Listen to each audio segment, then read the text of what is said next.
We closed at the lows. I received many inquiries from people, from my clients, worried that we might be in a March type environment where we're going to see crazy selling and a massive drop in the stock market. Does it make sense to get out here? I've got a whole lot of thoughts and I've got a whole lot of conviction around everything I'm about to say. And first, we'll start with some facts and some observations that we think are relevant for the market. The S&P 500 closed at the lows. It sold off into the close. However, the Russell 2000 of small caps rallied. It was still in the red, don't get me wrong, rallied, given that, into the close. The Russell 2000 is a very interesting index. And if you have been on this channel for a very long time, or go back into the very early days of this channel, we posted an Instagram Live video on YouTube that is available. And on that Instagram Live, that Instagram Live occurred the Monday before the March sell-off began. The March 2020 sell-off began. In that video, we called for a 20% chance of a major downturn or recession. I believe that's even the title of the video. My first videos ever in January 27th, we talked about the potential for a coronavirus downturn. However, in that IG Live on the Monday before the downturn occurred, we were recording videos every day, but on that day, the market was closed. We noticed that the S&P 500 had hit new highs, but the Russell 2000 had not hit new highs. The market had very obvious pullback, not too hard, but a very obvious pullback, and then a rally from that pullback. The S&P 500 hit new highs, but the Russell 2000 did not. And that led us to believe people are flying to safety. There's the makings of something can occur. And needless to say, something pretty dramatic did occur. So we are now today towards the close seeing the opposite. But can't this all be explained by Omicron and just panic and things can develop and can get a lot worse? What if bad news comes out? Well, pause. What if good news comes out? And I believe there will be good news to come out. It's a lot of noise right now. It's a lot of panic and it's a lot of uncertainty, but there are pieces of information that are coming out that really wouldn't come out unless there was some degree of certainty, because these are not the types of things you want to be wrong on. And they're basically the two best possible things we can occur. The first, the least best of the two, is that the vaccine is somewhat effective, noticeably effective. Now, we talked about yesterday, this is a subjective thing, which means, side note, that your health decisions are your health decisions. This is not objective. This is absolutely subjective. The vaccines are somewhat effective. Do we know if that's 95%? No. Do we know if that's 30%? No. It could be 80, it could be 85, it could be 70, it could be 65. It could be anything. Subjective. Okay? I think the vaccines are somewhat effective. That's great. In addition, it's only going to be a matter of time before we get a new vaccine. Let's not forget. We had a Delta vaccine made. It was a different variant, but they didn't use that Delta vaccine. They didn't need to. Maybe they will on Omicron. Maybe they won't. We'll see. But the second piece of information, which I think is very important, and I think will lead, if true, to Omicron not being a bearish event as it is right now in the short term for the stock market, but a bullish event for killing Corona, that being that Omicron is less severe than past variants. The least severe possibly, we'll see.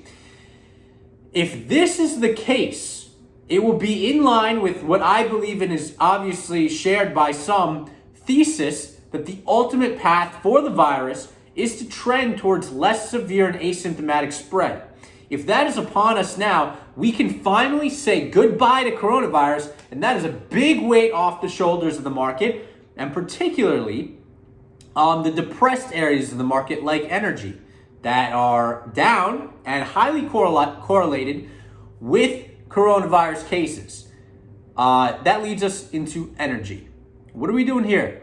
Like the Russell, energy was rallying into the close. I say rallying because basically everything was down today. Basically everything was down. People were puking and dumping and just getting rid of it all. But energy was well off the lows. More importantly, energy significantly outperformed the price of oil, which was down 7% at the lows and closed down better than 5%. I believe 4 and change.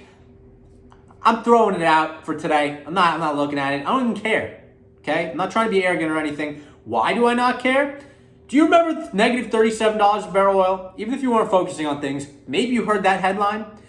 That headline occurred on the day of expiration for the contract. Because people had the contract, they had nowhere to store the oil. But because they had the contract, they were forced to take delivery of the oil.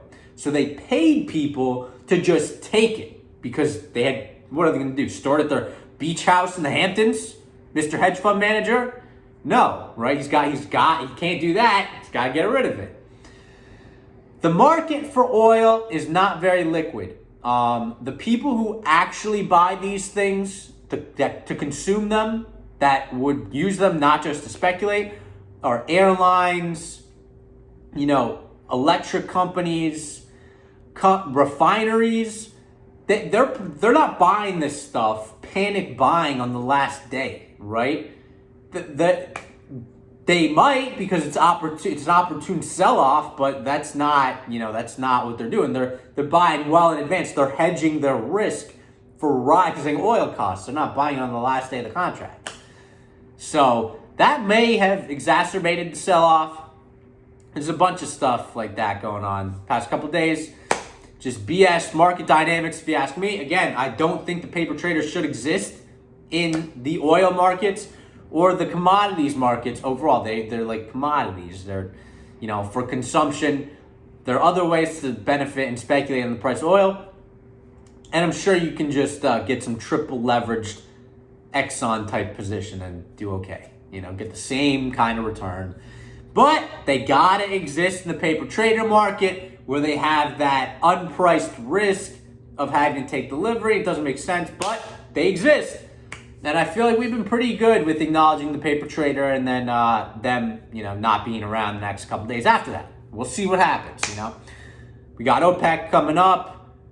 Got a good comment today from Mr. Hibbs pointing something out that we saw that OPEC did not meet its 400 per barrel target. There are several nations who are not able to ramp up production. However, he made a good point. Why would they increase production another 400,000 barrels if they're not even meeting this 400,000 barrels? There has been talk that they won't pause the increases for political reasons. They don't want to come off as too political. But this notion that they're not meeting the full 400,000 barrels gives them cover for that. It honestly seems pretty okay, They can't meet the production.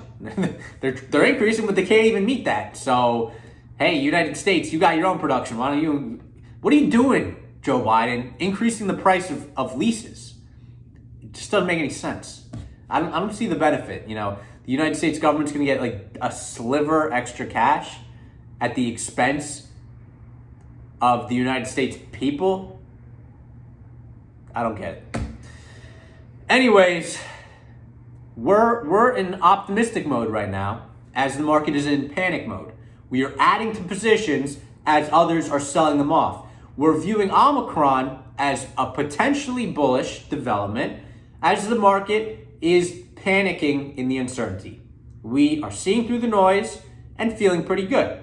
We'll see what happens. That's today's video. We'll be back tomorrow and we'll see if there's anything new to report. Until then, peace out.